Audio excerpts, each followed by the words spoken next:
All right. Good evening. I'd like to call to order the Independence Township Zoning Board of Appeals meeting. Is Wednesday, February 5th, 2025. If you'd like to join me in a Pledge of Allegiance to open up the meeting. I pledge allegiance to the flag of the United States of America and to the republic for which it stands, one nation, under God, indivisible, with liberty and justice for all. Thank you. Brian, if we could have a roll call, please. Sure. Mr. Auger? Present. Mr. Zurich? Present. Mr. Epping? Present. Mr. Ritchie? Here. And Mr. Wallace? Here. And I would like to begin by welcoming our two new members, Neil Wallace, Ron Ritchie, both former trustees, so we expect the very best coming to the ZBA, but long-term residents, long-term participants in the township leadership, so we appreciate both you guys coming back and the supervisor appointing you. Ron, you're on both the Planning Commission and the ZBA now, and Neil is back on the ZBA. So thank you. Welcome, guys. Good to have everybody. Gentlemen, we've got an agenda that was published online. We also have it in front of us. If you guys can take a look at the agenda, if there's any changes. If not, we'll have a motion to accept the agenda. I'll make a motion to accept the agenda as presented. Support. We have a motion, support. All in favor? Aye.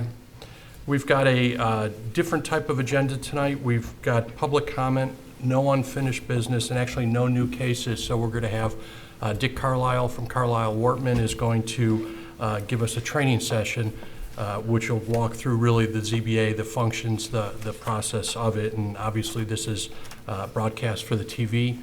And so anybody in the public will learn a little bit more along with us. Again, if there's anybody in the audience that has any public comment, now would be the time. Brian, doesn't look like there's anybody online? No. Great. We'll close public comment. That was me. Okay. Again, we have no unfinished business, so we'll move right into new business. New business tonight, again, is Zoning Board of Appeals training, roles and responsibilities with Dick Carlisle. Hi. Hi, Dick. Thank you. Appreciate being able to come here tonight. And You missed the place. I've known everybody on this board for a lot of years, with the exception of Ken, so we'll get to know each other. Ken Zirk, it's good to Great. get together. So Brian asked me to ask us to put together a workshop. This is a workshop that we have not only done before our Board of Appeals here, not in any recent time. Alan reminded me of a workshop that he attended I did in Dearborn. I was trying to remember how many years ago that was. But it's obviously a workshop that we do with numerous communities. We do a lot of training for the Michigan Municipal League, Michigan Association Planning, Michigan Townships Association. And so consequently, this is not an unusual type of training that we do. But what I will say is that I often liken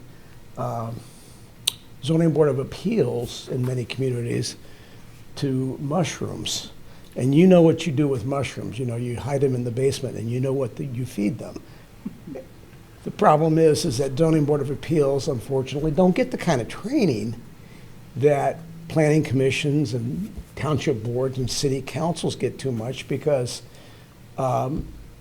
it's a very highly important but often ignored function in a lot of communities. So you've all been, involved in this for some time.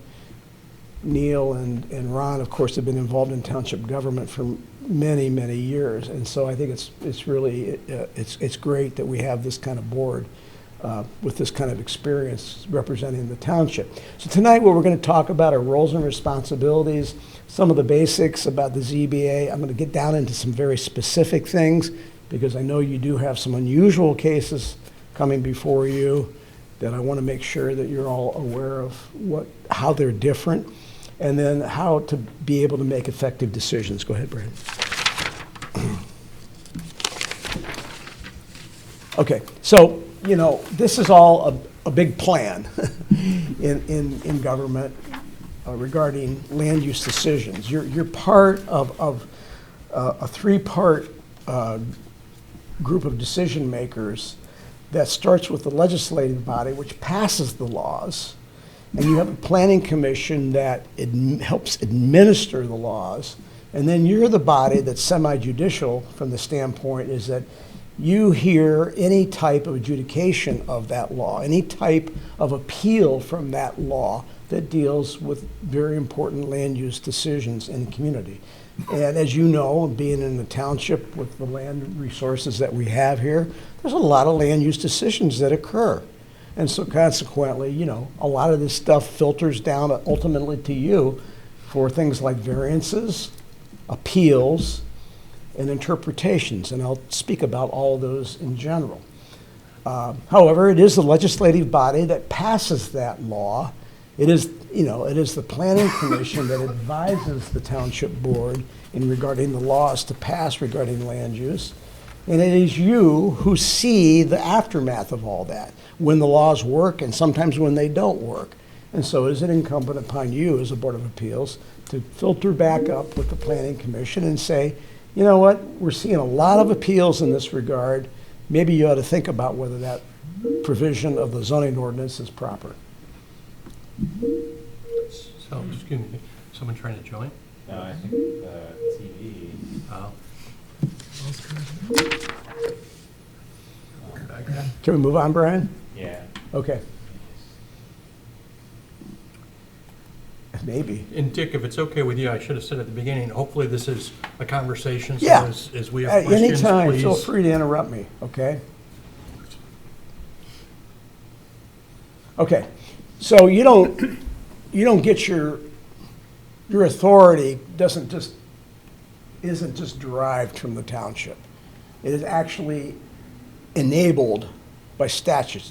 And the statutes are passed down from the state level. In other words, communities don't have the authority to plan and zone on their own. That authority is derived from the state. The state passes the Planning Act, the Zoning Act, and there are other acts that influence that. But predominantly what you deal with is the Michigan Zoning Enabling Act, which was recodified in 2006 as Public Act 110. We used to have 3 different statutes dealing with planning and 3 different statutes dealing with zoning. And they were both consolidated into single statutes to make it a lot more clear about statutory responsibility. Because let's face it, why should planning and zoning policy and law be different in a city and village versus a township and a county for that matter? So that's the statutory responsibilities. But we also have things that modify that statutory authority. And people like Neil have to deal with this kind of stuff all the time when practicing laws, federal laws, state laws, a lot of case law, which has actually had influence on Zoning Board of Appeals decisions. Frequently we have attorney general opinions that affect land use decisions. And then we have other local ordinances that might come into play. So it is a continually dynamic circumstance that you should be aware of, that sometimes there are amendments to the state legislation, there are case law that interprets that, and that from time to time your authority may be affected by that. Not as much probably as a planning commission and a township board, but, you know, occasionally that does happen. So, from a Zoning Board of Appeals standpoint, go ahead, Brian. First of all, your membership, pretty clear, 5 members. 1 member can be a planning commissioner, or shall be a member of the planning commission, excuse me. In the case of townships, 1 member may be a township board member, doesn't have to be. And then, with the recent amendments to the law, and back, well, I say recent, that was 2008, it did allow for 2 alternates to be appointed. And the reason for those alternates are twofold, really. One is because occasionally there are circumstances where you have Board of Appeals members that are unavailable and you need an alternate to be able to make a decision. might be out for illness, might be out on vacation, might be other circumstances. But the other reason is because of potential conflict of interest. And we never had that before. And now we have the ability to appoint alternates under those kinds of circumstances. Yeah. I was gonna ask, do we have alternates already for the ZBA? Pardon me? We have one. We do, And- we have one alternate. And if we do, how come they're not at the training, so? I don't. Good question. That's a good question. Who is it? Kirk Carson. Kirk Carson? Yeah. Dick, I've got a question also as it relates to recusal, because I'm oftentimes, actually, I've never had it in the time I've been on the ZBA, but I represent land developers who could on occasion come to the ZBA. Typically, in other communities, I've seen, hey, at that meeting, hey, I'm going to recuse myself and step away, but it leaves a vacant seat. So are you suggesting that if I know I was going to recuse myself, I could do it the month before by email so that that alternate could come into place? No, you can't. You cannot do it by email, and I'll get into that, Jim. Okay. It has to be something that is disclosed to the board, and you don't make that decision. Your board makes the decision as to whether you have a conflict of interest or not. Okay. And we'll talk about that a little bit more. But Okay. the fact of the matter is that, you know, the rule of thumb is if you think you have a conflict of interest, the answer to that is disclose. Let your board members make that decision for you. You don't have to make that decision. They'll be able to decide whether you have a conflict of interest or not. If you do, then you recuse yourself and you step not only away from the table, but out of the room. And then the board can decide as whether they want to proceed with the case or not. It may have to be postponed that month, okay? Fact of the matter is, that's why you do have a 5-member board, because then at least you have 4 members. With most variances, a simple majority is all you need to do a variance. But we're going to talk about where those circumstances don't exist, so. The board actually has 4 basic. We've got one more question, Dick. I'm sorry, Question. Neil. Back on your previous slide, I don't know if you do this with the ZBA, but with the planning commission, the planning consultant used to provide a report or a breakdown of what was being presented to the ZBA. Is that done, or to the planning commission, is that done with the ZBA? And if there's a potential for case law or something else like that, that could potentially affect the decision of the ZBA, is that presented by the office to us? Well, Mr. File and I have talked about providing at least the ZBA with a summary of what the issue is for the case. So that that'll probably be coming in the future. It won't be a full-blown review, but it'll at least be a summary of what the case is and what they're asking for. And perhaps some of these other legal considerations that might apply? Correct. Right. Right now, Neil, just in the packet that the applicant gets, as well as the public and the board, we get the application, any related drawings, as well as excerpts from the existing ordinance. If we're looking at a setback, you'll at least know what the setback under that zoning ordinance is versus what's Yeah, just, being applied. I wouldn't But there's wanna no interpretation yet. just wonder if there is some case law that applies, that should be Good point. included as well. That's a good point. Let me just say this, there have been circumstances where there have been issues that are unusual, you know, beyond just, for example, dimensional variances, where we have been asked, or your attorney has been asked, to provide the Board of Appeals with more extensive information. So that wouldn't be an unusual situation. But let me also say this, if you as a board or ever have a case before you and you are uncomfortable because you either suspect or you're concerned that you don't have enough information, you can always postpone that case and ask for, you know, attorney opinion or opinion from your planner in that regard. That is, there's nothing wrong with that. You are, as a board, you are fully entitled to whatever information you need to avoid making a bad decision. So there's really 4 duties, and most of them you hardly ever see, but they are duties of the Board of Appeals. Occasionally there's interpretation, and this generally comes if somebody doesn't agree with the interpretation of the zoning administrator. That can either be, they can ask for interpretation, or they can actually appeal the zoning administrator's, and Brian is the zoning administrator, the zoning administrator's decision. Or sometimes, the zoning administrator can actually send something to you for an interpretation because he or she doesn't feel comfortable that they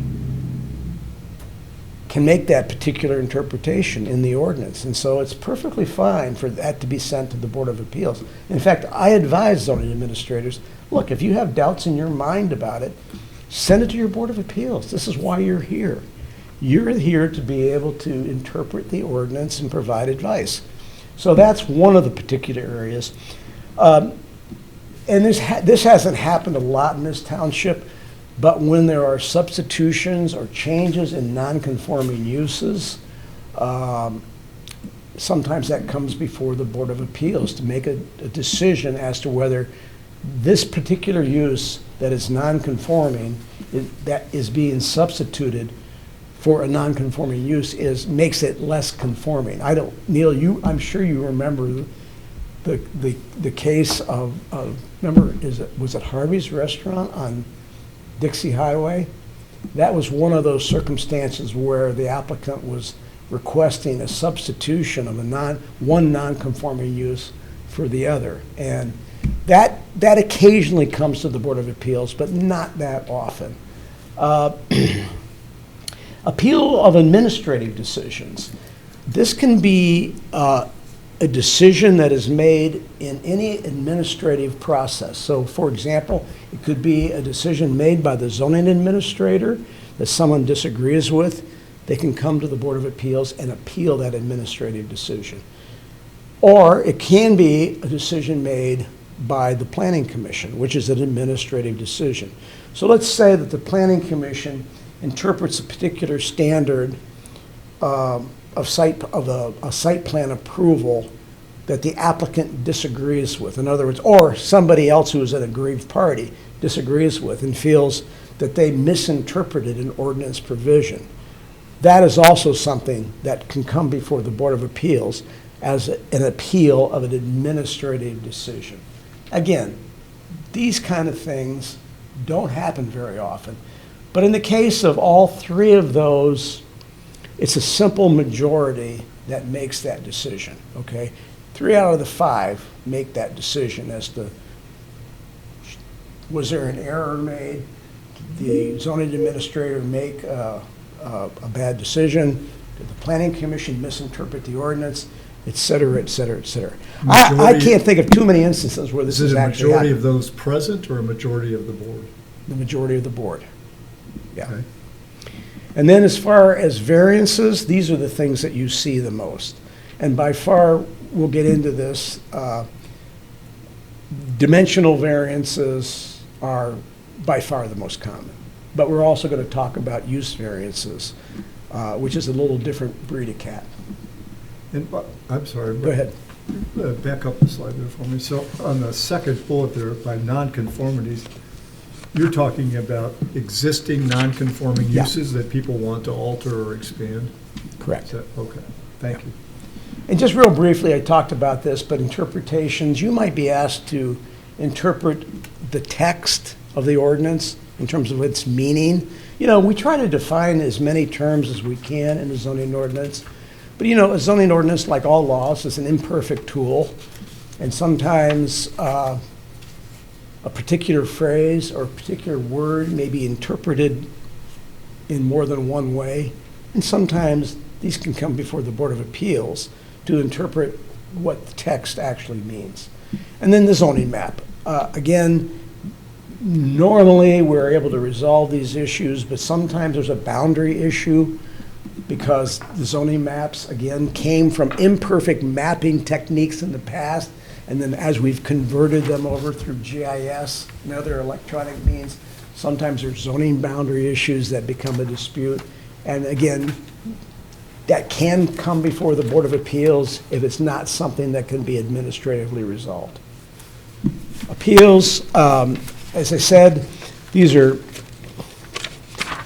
also not very frequent, but it's generally where there's been an error, where somebody feels there has been an error made. And basically, you deal with just the factual basis, okay? If it's an appeal about an error, your decision is basically based on whatever record is brought before you in terms of what that decision was made. Was it an improper decision? Was there an error? And essentially, if you feel it was not an error, then the decision is upheld.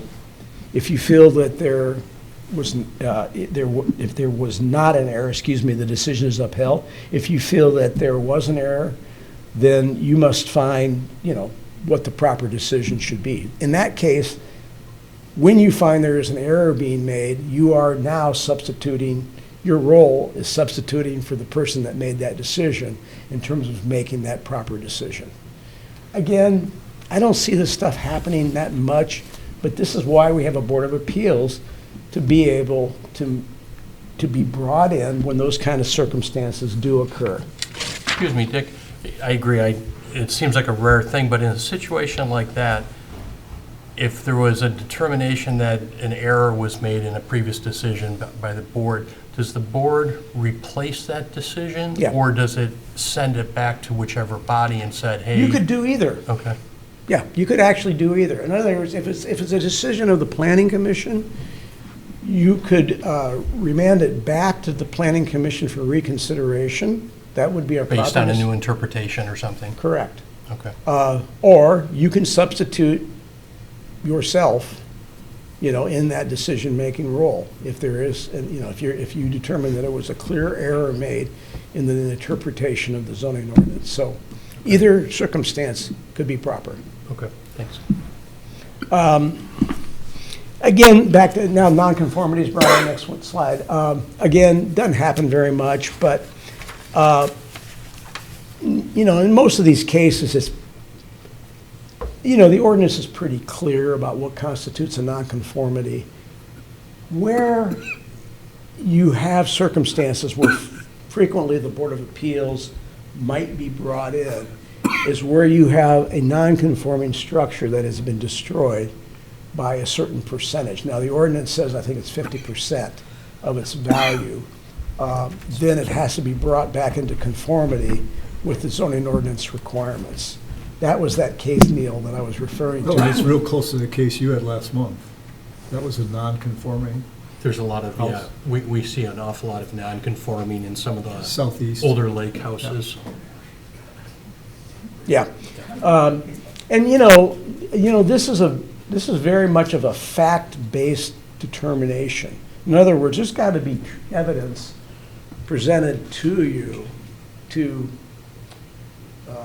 justify or not justify that particular claim. And I mean, again, in this case, it's fair game to postpone a case and ask for additional expert opinion or expert facts in order to make that kind of decision. And when these cases do occur, which isn't that often, that's usually what happens. There's usually some kind of forensic evidence presented that either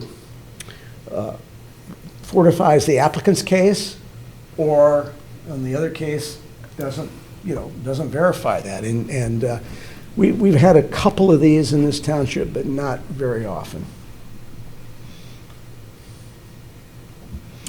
Well, by far, the things that you see the most are variances. And there are two types of variances. There are dimensional variances, which we call non-use variances, where it's not the use of the property, it's just the manner in which how that use is being put into effect on that piece of property.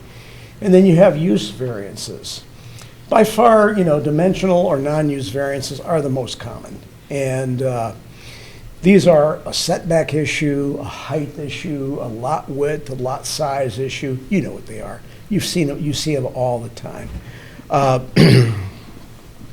And the test for a dimensional variance is not as stringent as a use variance, for good reason, okay?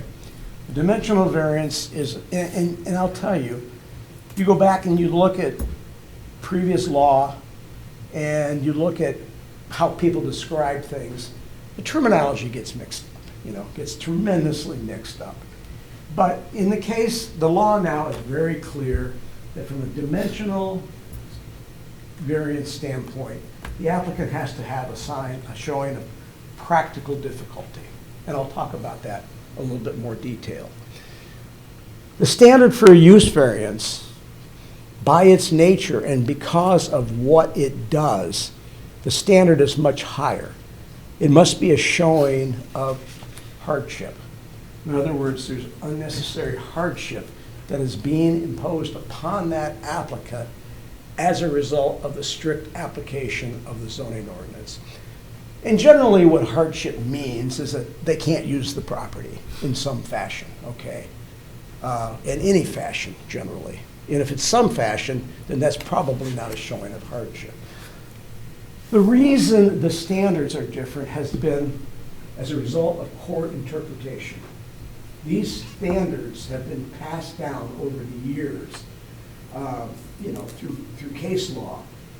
In other words, to justify a showing of a practical difficulty versus a hardship. And you will see people use these terms interchangeably and improperly all the time.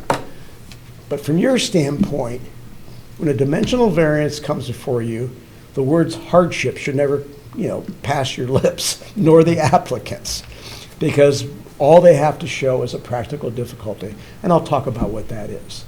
The use variance, as I said, because you are varying the use of the property in a manner that the zoning ordinance may not otherwise permit, the standards are much more stringent. And that's why we'll talk about why the showing is much more stringent. Practical difficulty, pretty simple. Your ordinance lays it out, and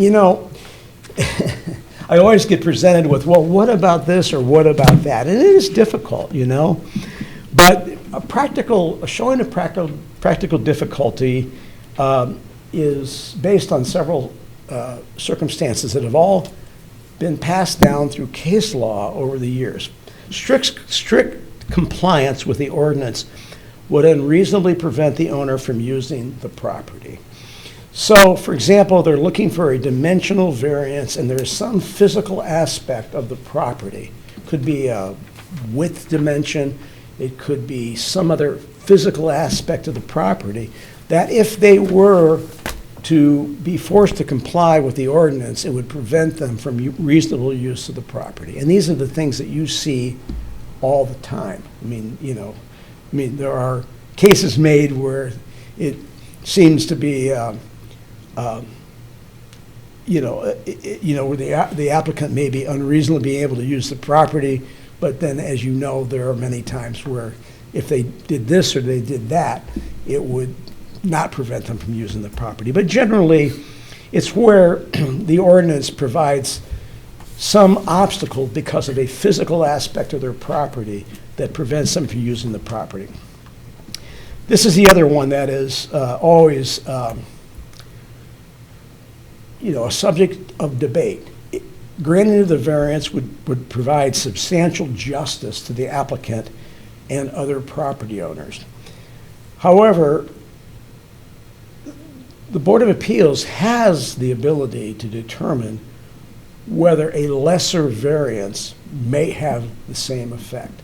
And Jim, this is sometimes where you get into those questions about, well, if you tip the building this way, that would require a lesser variance. And that's fair game for the board to debate. And then finally, is there might be some kind of unique circumstances applying to the property. And generally, these are circumstances that are unique to that property that generally do not apply to other properties within the same area. Could be a utility line that is unusual, it could be some other physical circumstance that is unique to that property that is preventing that owner from using the property in the manner in which they're trying to. Dick, on our sheet, we have a fourth one. You have more, I have more. Okay, I have more to go. okay. That the need for the variance, and this is a tough one, was not self-created. Right. And, the courts have said generally that the mere fact that somebody brought a piece of property that didn't comply with the ordinance is not necessarily self-created. However, if they bought a piece of property that had that physical circumstance, then they did something to exacerbate that problem, that's self-created. So, for example, they bought a piece of property that had an existing problem with a minimum lot width, but they enlarged the property in a manner that made it more non-conforming, and then came before you and wanted to add an additional, a non-conformity to the property. That could be construed as self-created, okay? Because they already knew that they had an issue, a physical issue. They enlarged the property in some fashion. Maybe they did that in a conforming manner, but now they've even added further. So this is a tough issue because literally, everybody that comes before you almost has a problem that's self-created. Well, most of the problems on self-creation that come in the years that I've been on the board have come about people doing projects before they obtained a building permit, Oh, totally. and that's self-created. Now, what's the standard of law on that? That is self-created. I mean, if they do something without permits and they know it, that is self-created. If they simply buy a piece of property that had a nonconformity, not necessarily self-created, because that exists. That's why we have nonconformities associated. Again, this is why you, as a board, it's why you are a semi-judicial body. You have to weigh these facts. And I think, Alan, you're very correct. It's somebody that makes an alteration without permits or whatever, clearly self-created. Do we have to hear that case? I mean, it has to come before us. Yeah. But because it's self-created, do we have to hear it? Yes, you do. Okay. You have to hear the case, but you don't have to give them relief. Because we had one recently in the last 9 months where, maybe a year now, Yeah. where the person built right up to the property line with a garage door going onto the other person's property. Yeah. Dick, we could go down a rabbit hole with all sorts of Yeah. examples and everything, but with two of these points, and probably the most typical ZBA application in Independence Township is someone wants to build a pole barn for their stuff. And so they already own the property. Presumably, they've lived in the house for a dozen years. So the property is able to be used, but now they want a pole barn, and maybe they need a dimensional variance for whatever reason. The property is too narrow, and, so that comes before us. So there's two different things. Are they still, the fact that they live there and they've enjoyed the house and so forth, but they can't have a pole barn, they're still able to use the property for its Right. primary purpose, residence. And, to a certain point, it's self-created because you really don't need a pole barn. It's probably the most popular case in Independence Township. Oh, yeah. So arbitrarily, if we were to say, well, for whatever reason, we're not going to approve variance for a pole barn, we're not denying them the use of that property. No. No one says that you're entitled to use it with a pole barn. It's a residential lot. Right. Okay. Yeah, the difficulty, Jim, is, as you have noted, over time, we realize that, and this may be an issue where, for example, the Board of Appeals recognizes there's a problem in the ordinance. Because if you get a trend in the same type of variances being requested of you, then perhaps there might be an issue with whether the ordinance needs to be modified, okay?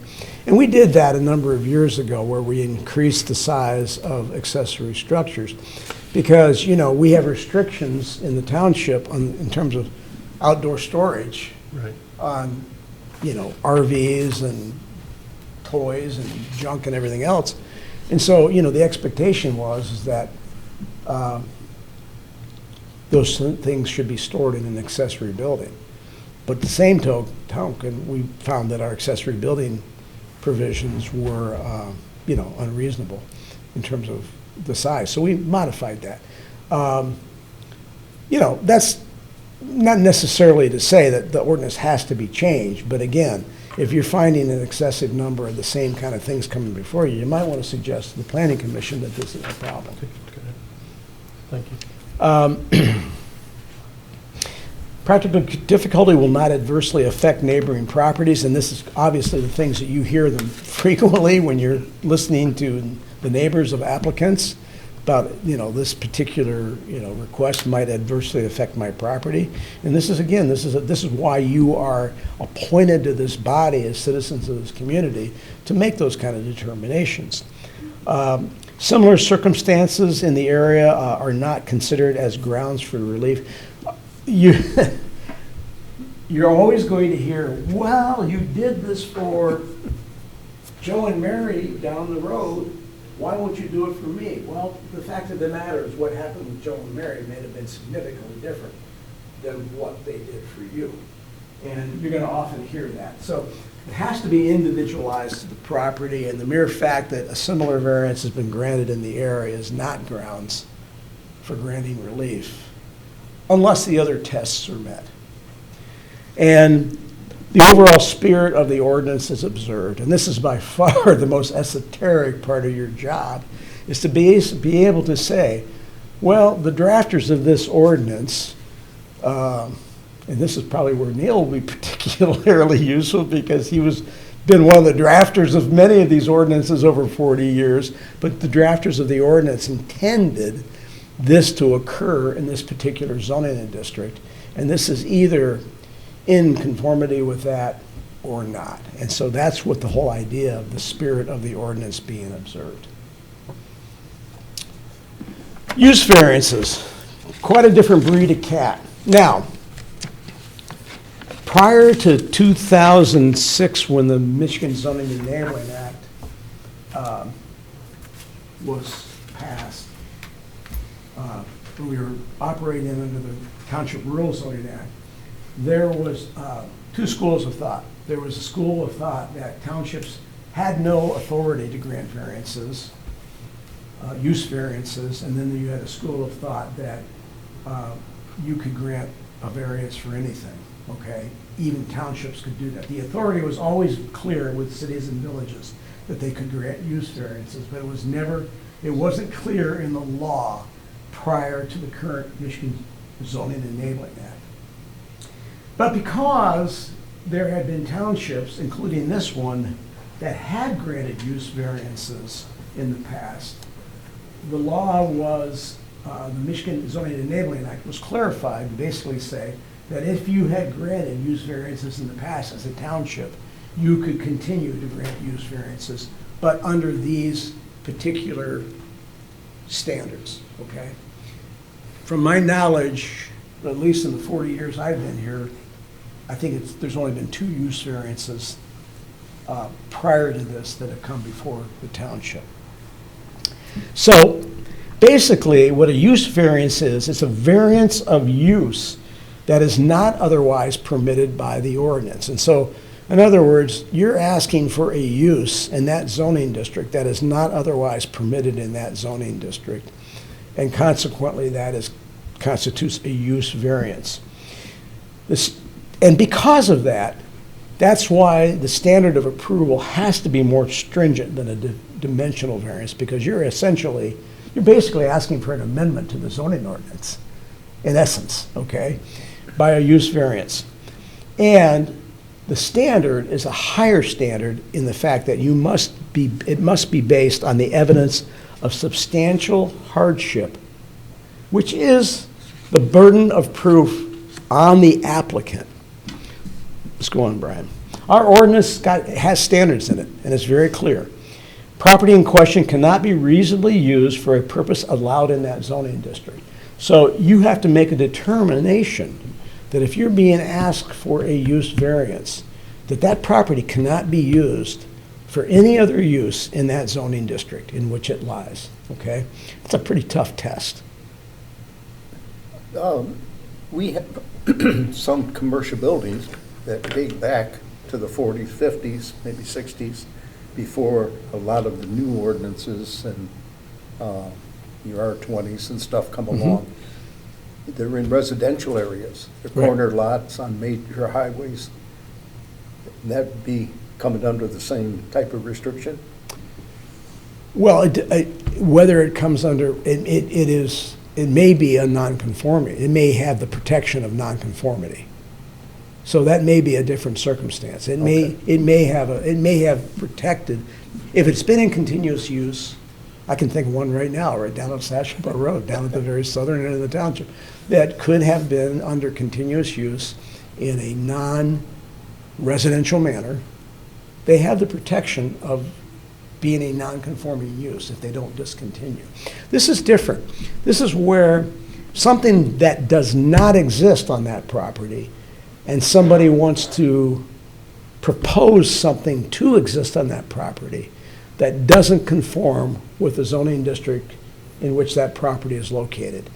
And so rather than conforming with that zoning district, they're asking for a use that is not permitted in that zoning district. So that's what constitutes a use variance. If I wanted to turn my house into a party store. Right. Well, Right. a different one, if I could, would a use variance be in a situation where I'm in a minimum 5-acre residential zoned area, but I've got a lot that's 1 acre? Is that a use variance, or does that play out in some other fashion? Typically not considered to be that as a use variance, although there is a nuance there where you're allowing for a use that's not otherwise permitted in that district.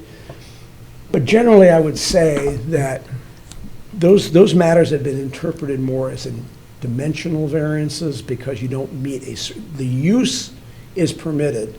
So it's a single-family residential use. It's just not on a lot that conforms in that district.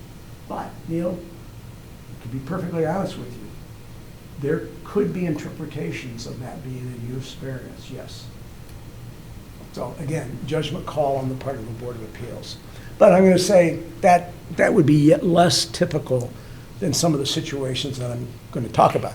Let's say, for example, it's a residential use of property and somebody wants to impose an industrial use on that property. They want to put a body shop on that property. Right. That's clear cut a use variance. So the proof upon the applicant is that, one, they can't use it for uses that are otherwise permitted in that district. Two, the plight is due to some unique circumstance peculiar to that property and not typical of the general neighborhood. Three, the use to be authorized by the variance will not alter the essential character of that area and locality to be a detriment. Now, this is a pretty clear standard here. In other words, if you allow this use as they're requesting, it won't alter the essential character of the area or be a detriment to the neighboring property. And so, for example, under Jim's example, everything around there is residential, and he wants to put a party store in his house. It's pretty unique to that property and potentially detrimental to the surrounding neighborhood. Capacity of the roads, utilities, and other facilities will not be compromised. And again, the problem is not self-created. Generally, use variances are pretty straightforward. You know, if the property, let me say this. Many times use variances are requested as a last resort coming before the community. They may have been denied for a rezoning. They may have tried, the other avenues, and only to satisfy all avenues of local relief before they go to court, they come and grant a use variance. So generally, you know where that's headed. Yes, Ken?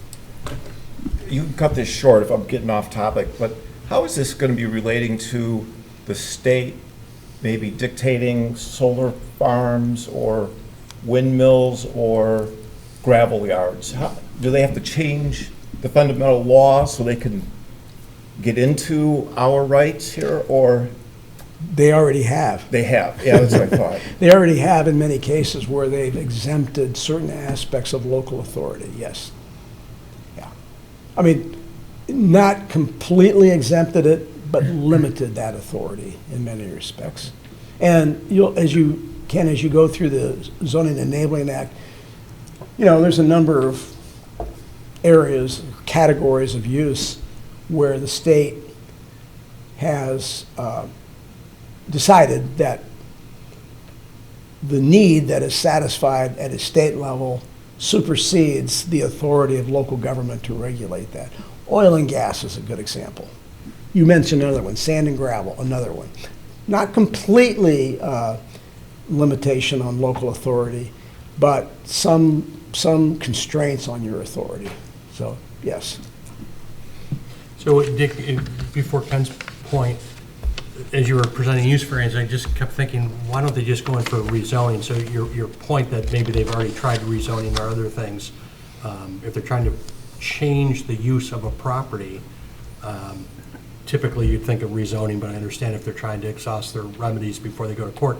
How about if there's the primary use, going back to a pole barn, I can't think of an analogy, but if the primary use is residential or commercial, maybe more applicable, but they want to add an additional use, so the primary use still meets the zoning, but maybe they've got some other thing that requires a use variance. Is that? That would be a very tough case to try to prove that you have a hardship. Because by definition, if you're making, they're if using you're the making property. use of the property under as it's zoned, and you want to add something to that property that doesn't meet the zoning ordinance, how do you prove that you're not being able? Look, it's not.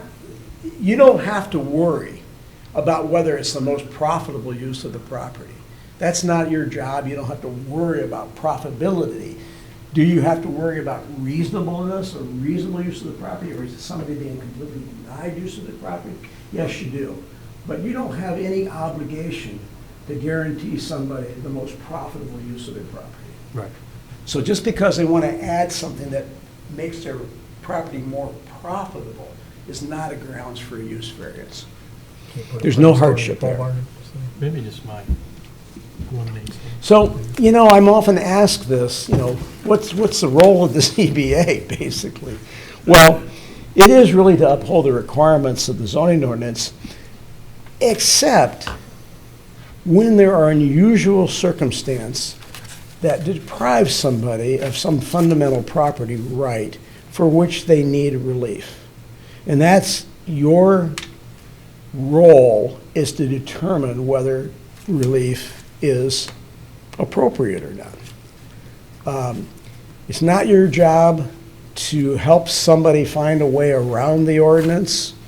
I mean, it's okay to make suggestions and ask them to come back before you if a lesser variance can satisfy that, but it's not your job to try to essentially find ways for somebody to work around the ordinance. I mean, the ordinance is what it is. It's the law that our elected officials have passed, and it's only when somebody is experiencing a practical difficulty in most cases where you have the authority and the ability to grant them some type of relief. And relief is really what you're doing. You're not allowing them to break the law, but you're giving them relief from the law because of their circumstance, that there's something that prevents them from fully complying with the zoning ordinance. Dick, we've had cases come before us, many cases, because of the type of township that we are.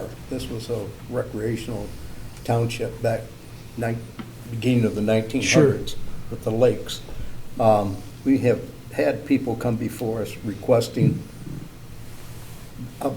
a bigger addition, let's say, Right. on their property. And we've worked it down to a smaller addition in discussions with the petitioner and the board, and then approved it at a lower Yeah, request. That's fine. Okay. I mean, you know, again, part of your job is to ensure compatibility with the one of your standards is to ensure that the neighbors are not adversely affected. So I don't see anything wrong with that. What I'm saying is that, you know, it's not your job to, you know, to find ways for this applicant to get around the ordinance. Whether you're, you know, whether you're making suggestions to allow them to better comply with the ordinance is your job, and that's fine, yeah. Voting, just so you know, I mean, a simple majority is what's needed for a non-use variance, and Neil, back to your question, that's the majority of the membership. However, with a use variance, because of the implications of the decision, a 2/3 majority is required. So when a use variance, a dimensional variance comes before you, 3 out of 5 have to vote in favor of it to grant it. That's not 2/3, is it? No, that's a. Oh, for a dimensional variance. Just a Correct. simple In the case of a majority. use variance, 4 out of 5 would have to, so if you only have 4 members there that night, it would have to be a unanimous vote. And just real quickly, I'm going to go through making effective decisions, and, you know, these are things I think you already know, but I think, Brian, you know, I think you're well within your authority and your rights to expect complete information. So if there's additional information that you want from the applicant or from the staff, or whether you feel that you know, what you have before you is not appropriate to make a decision, postpone. You know, don't make a decision if you don't have complete information. Always be prepared, and I know I didn't have to tell this group, because I know you are. Obviously, conducting orderly meetings and deliberating property, again, don't need to say a lot about that. We in general don't have that big an issue here in this community, but especially not with this board in terms of conducting orderly meetings and deliberating property. And it's, you know, unfortunately, when you have a controversial circumstance, it's easy to get off line in that particular case. But, you know, again, remember that when you conduct an orderly meeting, you are protecting the rights of everybody. And the applicant's rights are one of the things that has to be protected, to allow them to be able to have a fair hearing in an orderly meeting. So, go ahead, Ray. Preparation that could involve a site visit, avoiding, we always say, you know, avoid ex parte contacts. Don't be talking to a bunch of people about this. Don't go out to the property and talk to neighbors, you know, just go out and do your business. Don't let things influence you that would not happen at this table by having outside the meeting contacts. Obviously, review the materials and ask questions. And if the materials are not adequate, then you ask for more information from Brian, from your attorney, from your township planner, from whoever you think, the assessor many times, sometimes. You know, get the information that you need.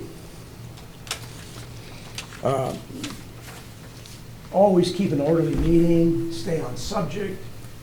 It always eliminates the misunderstanding of outcomes, and it maintains fairness during the deliberation.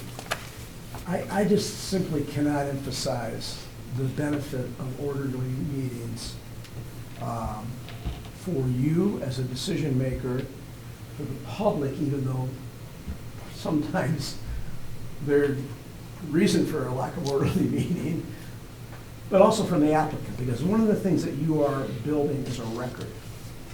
And if there's a party that becomes aggrieved by a messy record that may have occurred because the meeting was not orderly, it wasn't on point, et cetera, it can not help the record to defend the decision of you as a board. And so, you know, orderliness is important, particularly in a semi-judicial process like the Board of Appeals. so that you build a record for why you made a decision that you made. I'm not going to get into this, Brian. Generally, I mean, I'm telling you things that you already know, but, I'm going to get, I mean, you know these things. And just, there should be a degree of formality, comments always through the chair, no table talk between members. Jim, as your chair, limit the number of times somebody gets up and speaks, they get, Right. 1 or 2 chances. Don't bring up stuff we've already heard, stuff like that. So, limit the debates. Again, running the meeting through the chair is always a key to having an orderly meeting, respecting the chair's responsibility, and as the chair, respecting the fact that when you run an orderly meeting, you're doing everybody a favor, including your own membership. Motions, it's very important that when you make a motion, that it's clear to your membership what the motion is. If any of you don't ever understand what is in the motion, stop and ask for it to be explained before you vote on anything. I've had members in planning commissions and boards who voted on something, then come back later and said, I didn't understand what I was voting on. You should never be put in that position. You should never be in that position. But make sure everyone is clear on the motion. When you are granting any type of variance, you need to document in your motion the reasons for why you're granting it or why you're denying it, and if possible, citing relevant sections of the ordinance. Again, it's all a matter of the record. And you as a board can impose conditions on a variance, provided they are relevant to the issue at hand and they're reasonable, okay? So a good example is somebody that wants to violate or is asking for a variance for a side yard setback, for example. A relevant and appropriate condition is to protect the neighbor is to require something like additional landscaping or fencing or something like that. Totally appropriate. And it's because it's relevant to the issue and it's not unreasonable. Where we have issues sometimes where boards impose conditions that are not relevant to the issue, have nothing to do with the specific issue at hand, and it becomes an enforceability issue. Like imposing hours of operation, for example, when otherwise there's not hours of operations imposed on other businesses, for example. Just an example, but it has to be relevant to the issue and be reasonably related to what's being requested. I think we can skip over this, Brian, in terms of the motions. Yeah, risk management. This is just a few final things because, yeah, you're exposed to risk, creating risk for the township. Our township, we can't avoid litigation, although we've been pretty good at it. But we can manage risk by using consistent rules and procedures so that you're never accused of not following procedural due process, which means you are applying different rules of procedures to different people. If you apply the rules of procedure equally to everybody, then you are equally applying rules of procedure. I have seen more unnecessary litigation where, while the decision might have been appropriate, people didn't feel they were treated fairly or appropriately. So treating people fairly and consistently is very important. Again, running that orderly meeting is how you treat people consistently and fairly. Avoiding conflict of interest. Jim, again, if you ever think there's a conflict of interest, then the simple answer is disclose. Let your board make that decision. And then obviously keeping accurate and complete records so that we have a record of what the decision.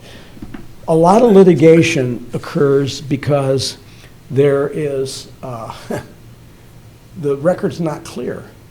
And what typically happens is the courts send these things back, then to clear up the record. Because the record, why a board made a decision in the manner they did, because the record's muddy. It's not really clear. Yes, Alan? Going to that, the minutes are just capsulized. Correct. If a case goes to circuit court, which our cases would, do they take in account, because this is televised, the tape automatically of the meeting plus any expert witnesses that?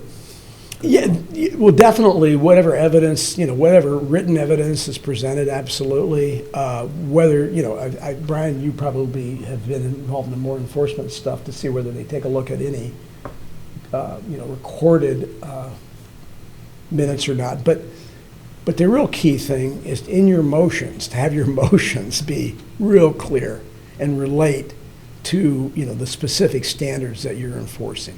But half of the reason for the motion is the discussion part. I understand. And you can't reiterate the whole discussion Yeah. to put a proper motion together. I mean, that's. Well, I'm more familiar with difficult planning case. commission meetings and minutes, and generally our planning commission meetings are more, minutes are, there's a fair degree of explanation in there in terms of how that board came to that. This is the same thing with the Board of Appeals? Yeah. Okay. Because I can only remember two cases that have been major here. One was, the latest was the chicken one, and before that was riparian rights on Deer Lake. Yeah. Those were long and Oh, lengthy, yes. and Yeah. There was a lot of record there, Alan. I know, she sat right beside me. Yeah. Next, conflict of interest, Jim, back to this, very simple. I mean, obviously, if you're the applicant, you're a relative, you're a business association, you have close ties. But the last one is, if you have to ask, go ahead, disclose, And that's when, you disclose it to the board. You can, a alternate can be called in. You have to abstain from the discussion. In fact, I always tell people, just leave the room. And the minutes should reflect your abstention and the reasons why. So, Dick, yeah, does the person trying to bring up the conflict of interest to recuse themselves, do they have to give a reason, or can they just say they want to be no, recused? they have to give a reason. All right. Yeah. 'Cause that's come up Yeah, in the because, past. you'll frequently have people have a conflict of interest because they're uncomfortable having to make a decision in front of their neighbors. Right. Like I say, There that has to came, be a reason. that's come up in the past, and like the person didn't want to give a reason, he just wanted to not vote. Okay. Because we all have to vote on it, so we have to know why. You have to Well, vote on we've it. pointed out- You need to know why. And we've I mean, po- because they don't make that decision, you make the decision. Right. And so they need to know why. Your fellow board members need to know why you Right. feel you have a conflict of interest, so. We've had that come up quite often with a conflict of interest. Well, very simply in summation, always follow procedures. If you ever have a question, this is why he's here. If Brian can't answer, he'll tell you who did it, our attorney or a planner to tell you. Always following procedures consistently is important. Look, it's the applicant's burden to present their own case. The burden of proof is on the applicant. It's not your job to prove their case for them. Now, I realize that there are people generally that come before you that are relatively unsophisticated. But remember that prior to that, they've met with Brian. Brian tries to tell people the best he can what they need to do to present their case. I mean, they can always have representation before the Board of Appeals if they feel uncomfortable. But it is their burden to prove their case. And always good to deal with things in a prompt manner, and I think you do. I haven't seen this Board of Appeals nor some of our other bodies not deal with things, well, sometimes, but it depends on the matter. But generally, you deal with things in a prompt manner, and generally, what I've seen is that regardless of the outcome of the decision, if people are dealt with fairly, promptly, and given a fair hearing, that minimizes the ultimate conflict potentially that can occur down the road. So that is, any other further questions? Anybody have any questions for Dick or Brian? Mr. File, anything else? Dick, thank you very much. That was really, really helpful. I'm going to keep these notes, and it's a good reminder. Well, yeah, keep the presentation. I mean, Yeah. and go back and refer to it. And, again, as time goes on, if questions arise for you, I'll be happy to answer. This was sent to us, I think, as a link to someplace on the township. Well, it's on, in the packet itself, and then I printed those just. No, it's very helpful to have them printed, but is that link generally available to the public, that information? Yeah, so what I want to do is basically clip the presentation out and then be able to send it to planning commissioners should know, but, listen to this, and also township board members Yeah. should also listen to it. I think it's important. So right But the now, applicant as well, right? When, do you refer them to this so they understand what they're going through? No, when I receive an application, I do a lot, they want to know, well, what do I need to do, or how does it work? And I explain kind of how how you guys as a board, we try to keep it very informal, even though it's a very formal process. I try to calm them down, because it's just a resident typically, and they're a little uncomfortable of being at the podium and things like that, so I try to encourage them that this is we try to keep it informal and friendly, and a lot of times they just, I tell them that, as Dick said, the burden of proof is on you to prove it to the ZBA. But you give them that they at least have the part of this that deals with the standards for their variance. Oh, yeah, that's Okay. in the application. Yeah. The other Well, I thing- know what you mean, because I think it was the last meeting where Jim had to, he had an applicant about to go off, was just starting to run up, and he just sort of brought him right Okay. back down. Yeah, nicely done, by the way. thank you. Brian and his Jim's doing, he does that all the time. He's doing it at commission meetings. Brian and his team do a good job with the applications, knowing what we look for. Over the last 5 years or so, we've become more and more and more setting the expectation that we don't just need a sketch, we need a dimension survey, and we need, not about 27 feet, we need to know it's 25.26 feet or whatever. So a lot of things don't get to us until they kind of pass Brian's muster, and so our That's- applications are more complete. That's the thing, Neil, is I've done this so long with this group especially, over 10 years now, that I know what you guys are looking for. And as Jim said, if somebody's asking for a dimensional variance, if it's a tight property, we need that survey. If it's a small piece of property, if it's 10 acres, maybe not. But, things like, where's your well, where's your septic? So I try to make sure that they have those, because it's gonna come right out of your mouth. The first question is, well, where's your well? Or where's your Usually septic? So those are things that we try to encourage them when they submit to have that documentation. And floor plans and elevations, because ultimately you want to know what it's going to look like.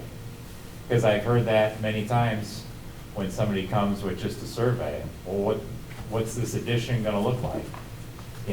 So.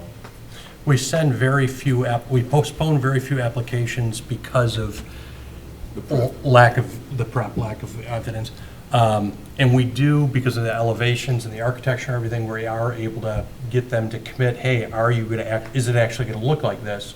And if the answer is yes, then we tie that to the motion so the building department has something to enforce. One thing that I found that helps a lot is the handbook for Board of Yeah. Appeals out of Mr. Municipal League that's on the computer. Yeah. It's very informative. Good. Well, thank you, Dick. I Well, thank appreciate you. your time. Appreciate your attention, and please feel free to ask us any further questions about us. It's good to see you, if nothing else. Pardon me? It was good to see you, if nothing else. See you too. We just keep coming back and back, don't we? And Neil too. It's very good to get refreshers. Yep, absolutely. Well, very good. So that ends our new business. Item G, at this point, we'll move on to approval of minutes. In our packet, we've got the minutes from January 8th, 2025. Chance to review this? Only a couple that Yeah. was here for the meeting, but anyway, I'll make a motion to approve the meeting minutes of January 8th, 2025 as presented. Support? Motion and support, all in favor? Aye. Minutes, I'll abstain. 2 abstentions and 3 yeses. Minutes for January 8th, 2025 are approved. At this point, we're on item I, discussion with an open meeting. Is there any additional discussion tonight from the board members? I think Brian can explain to you, even if you weren't to the meeting, voting on the minutes, if you read them and been through, can they vote on them anyway? Well, I mean, they abstain, so, Okay, but I mean in future. yeah, I mean, they don't have to abstain. That's the answer. Okay. No other discussion? Again, guys, thank you very much for your time. We only meet once a month, 6 o'clock, but it's always good, like you say, to do your prep, and oftentimes we'll have 3 or 4 cases, so it does take a little bit of time to drive around, but it's always worth it. If nothing else, I think it shows, even if it's a pretty straightforward case, I think the applicants appreciate the fact that we actually know, hey, you live in a red house and you've got this in your driveway, and it shows that we're taking our time to do our homework. And packets are always available the Thursday night before the meeting? Yeah, it'll be the Wednesday, the week before, just like planning commission is. And, that's that time for you guys then to, this board is historically always driven to every property. And just, it helps you get a visual lay of the land. Because as Dick said, most of these are dimensional variances, 9 out of 10 of them probably. Actually, more than that, it's 99 out of 100. But, that it's important for you to see, is there topography issues, is it a corner lot? And I provide aerials in the packet too, so you can at least see from that perspective too, because a lot of times we'll put them up on the screen as the discussion's going on. The packet comes to us electronically, Mm-hmm. and then do we have access to be viewing it electronically here, or we have to? Yeah, so I'll have the screens up. At a Okay. normal meeting, we have the screens up and it's right to the packet, so you can go that way, that route. We also scroll them on the TVs. Yeah, so you can as, see it as larger. whatever discussion's going on, I try to put that relevant page of the plans up, so. The packet doesn't come to us, you have to go online and get it, right? I'll email you, it's a link to it. Right. Well, in the that's what email. it is. Yeah. Brian typically emails a PDF of the agenda and then a link to the packet. Right. Well, I guess I just want to make sure Neil knew he wasn't going to receive the whole package. No, like a- yeah, I got that. It was that, when I saw it this time, it was like, well, I have to print this out to bring it in. So, I No. appreciate you printing it out. Sometimes the most lengthy is the meeting minutes of the Right. meeting Right. before. Right. All right, any other discussion? I'll make a motion to adjourn at 7:13. Support? Motion and support, all in favor? Aye. We are adjourned, thank you. Alrighty.